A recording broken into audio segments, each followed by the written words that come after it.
Good morning everyone. কেমন আছেন সবাই? নিশ্চয়ই খুব ভালো আছেন। আর আমিও খুব ভালো আছি, মানে খুব বলতে মোটামুটি ভালো আছি। আর আমার নতুন একটা ভিডিওতে আপনাদের সবাইকে স্বাগত জানিয়ে আজকের ব্লগটা আমি শুরু করছি। আর এখন বাজে অনেকটা বেলা হয়ে গেছে, প্রায় 11টার ঘরে ঘড়ি পৌঁছে গেছে। আর আমার ঠাকুর ঘর করা হয়ে গেছে, গোপুসোনাকে তোলা হয়ে গেছে। এই যে আমার গোপুসোনাকে তোলা হয়ে গেছে। আর রান্না বলতে তড়িঘড়ি তো কিছু একটা রান্না করতে হবে। আমার ঘড়িতে কটা বাজে জানেন? এই দেখুন, দাঁড়ান দেখাচ্ছি। দেখতে পাচ্ছেন কটা বাজে?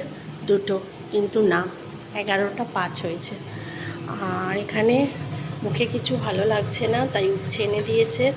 উচ্ছে, কুমড়ো আর পেঁয়াজ দিয়ে ভাজা করব একটা, আর কাঁকরোলের একটা সর্ষে পোস্ত দিয়ে মাখো মাখো তরকারি করব, আর ভোলা মাছের ঝাল করব।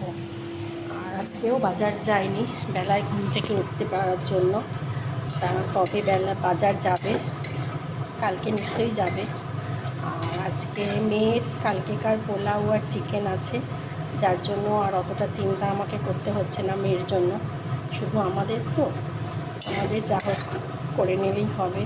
তবে মুখে একটা ভালো লাগার ব্যাপারও তো আছে, সেই জন্যই তরুজুত করে একটু উচ্ছে কুমড়ো পেঁয়াজ ভাজা করছে, কারণ এটাই একটু ভালো লাগে।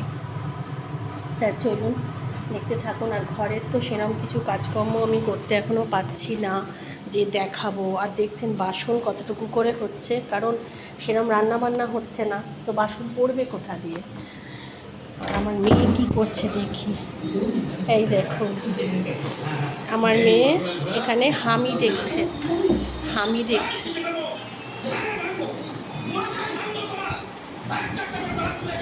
হামি দেখছেন, এই যে। আর এই ঘরটা দেখবেন কি অবস্থা, এই দেখুন, মানে এক সপ্তাহ ধরে শুধু জামা কাপড় এখানে লাট করেছি। এইটা আজকে সন্ধেবেলা গোছাবো, এখন তার হবে না। আর বাইরের রোদ্দুরটা দেখুন, কি বিচ্ছিরি টাইপের রোদ উঠেছে, দেখছেন? কটকটে পুরো ভাদ্র মাসের রোদ্দুর। চলুন তাড়াতাড়ি রান্নাটা ঝপাঝপ করে নিই। হ্যাঁ, আমার এখানে কাঁকরোলের তরকারিটা হয়ে গেছে, একদম শুকনো শুকনো গা মাখা তরকারি। আর এখানে মাছ ভাজা চলছে, মাছ ভাজাটা হলে ঝালটা করে নিলে ব্যাস রান্না শেষ। চলুন একটু ঘরে যাই, মাছ ভাজাটা যতক্ষণ হয়।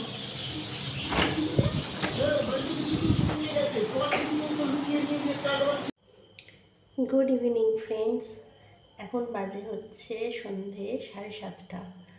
উঠেছে অনেকক্ষণ, উঠে ওই একটু গল্প করছিলাম মেয়ের সাথে, একটু ফাজলামি আর কি এইসব করছিলাম। তারপর রাতে কি খাওয়া হবে এইসব জিজ্ঞেস করছিলাম।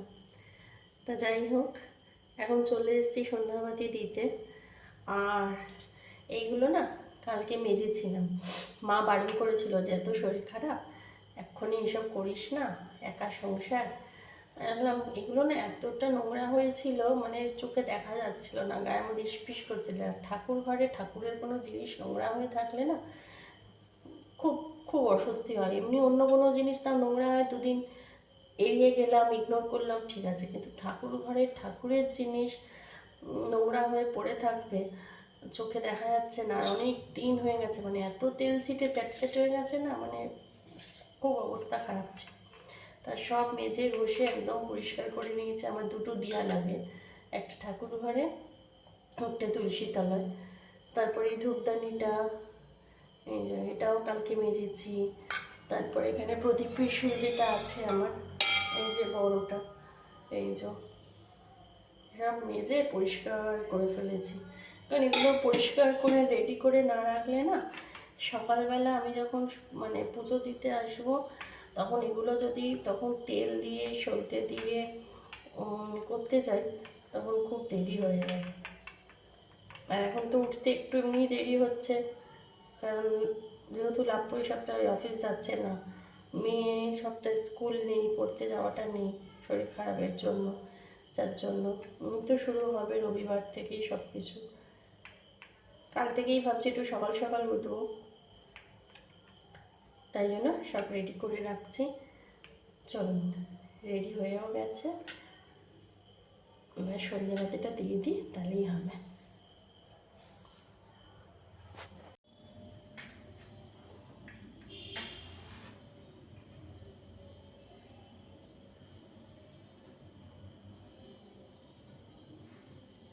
নতুন সরষেতে যখন তেল দেওয়া হয় তখন একটু জ্বলতে অসুবিধা হয়।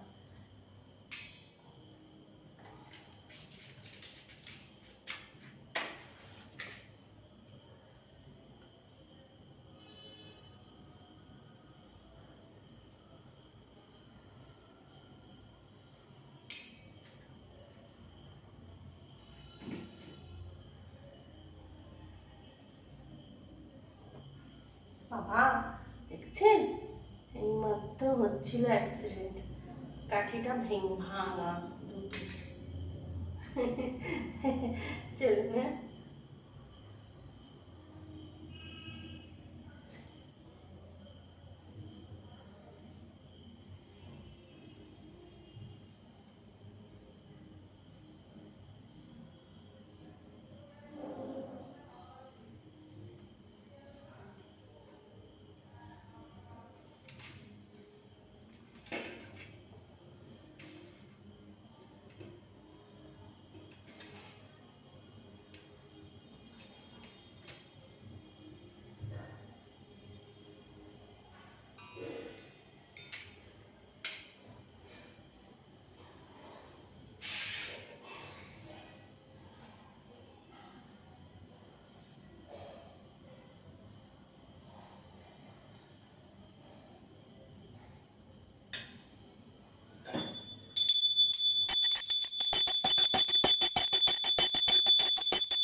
এখন এই ঘরে এসেছি, সব কাজকর্ম সেরে এই ঘরে, এই দেখতে পাচ্ছেন আমি দেখিয়েছিলাম সকালবেলা কি অবস্থা হয়ে পড়ে আছে, এগুলো এখন সব গুছাবো।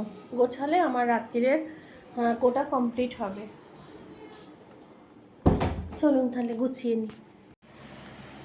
আর এই দেখুন আমি সব ভাঁজ করে ফেলেছি, যা যা অগোছালো ছিল সব ভাঁজ করে নিয়েছি, শুধু এইগুলো আয়রন করতে হবে তাই আলাদা রেখেছি। আর এই দেখুন নেবুলাইজারের মেশিন, এই যে আমার মেয়ে দিনের পর দিন টেনেছে নেবুলাইজার মেশিন। আর আমার মেয়েকে একটা কাজ দিয়েছি, এই রুমালগুলো না সব নতুন কিনে এনেছি, কারণ রুমাল প্রচুর লাগে আমাদের, মেয়ে স্কুলে যায়, পার ডে একটা করে লাগে, তারপর সেটা কাচতে লাগে, পরের দিন আবার একটা লাগে, আমি এদিক ওদিক বেরোই, গরমে ঘাম হয়, লাগে, ওই জন্য এতগুলো রুমাল একসাথে কিনে এনেছি। আর মেয়েকে কাজ দিয়েছিলাম যে রুমালগুলো ভাঁজ করার জন্য, ভাঁজ করে দিয়েছে। তাই ঠিক আছে, তা চলুন আজকের মতো কাজকর্ম এখানেই ইতি। আর সেরকম কিছুই দেখানোর নেই, কারণ কাজ বলতে এটুকুই ছিল। রাত্রিবেলা ওর বাবাকে বলেছি ভাত তো মুখে সেরকম ভালো লাগছে না, আর এই গরমে ভাত তরকারি কী আবার নতুন করে রান্না করব, তা ওই জন্য রুটি আর তরকার অর্ডার দিয়ে দিয়েছি। এই রুটি তরকাটা মুখে ভালো লাগবে খেতে, মেয়েরও ভালো লাগবে, আমারও ভালো লাগবে। আর ওর বাবা যদি খায় খাবে, না খায় এক পিস ভোলা মাছের ঝাল আছে, কাঁকরোলের তরকারি আছে, ওই দিয়ে হয়ে যাবে। তা আর খেলে রুটি তরকাও নিজেই নিয়ে আসবে ওর মধ্যে। এই কাজের মধ্যে এটুকুই, আর কিছু দেখানোর নেই। তাহলে চলুন আজকের মতো ভিডিওটা এখানেই শেষ করছি। সবাই ভালো থাকবেন, সুস্থ থাকবেন, সাবধানে থাকবেন। আর আমার চ্যানেলে যদি কেউ নতুন হয়ে থাকেন তো আমার চ্যানেলটাকে প্লিজ সাবস্ক্রাইব করে দেবেন। আর অলরেডি যারা আমার চ্যানেলকে সাবস্ক্রাইব করে রেখেছেন তাদের জানাই অসংখ্য অসংখ্য অসংখ্য ধন্যবাদ। তো চলুন নতুন একটা ভিডিও নিয়ে খুব তাড়াতাড়ি আসবো। সবাই ভালো থাকবেন, সুস্থ থাকবেন, সাবধানে থাকবেন। ততক্ষণের জন্য গুড নাইট অ্যান্ড টাটা। বাবাই টাটা করে দাও। চলুন।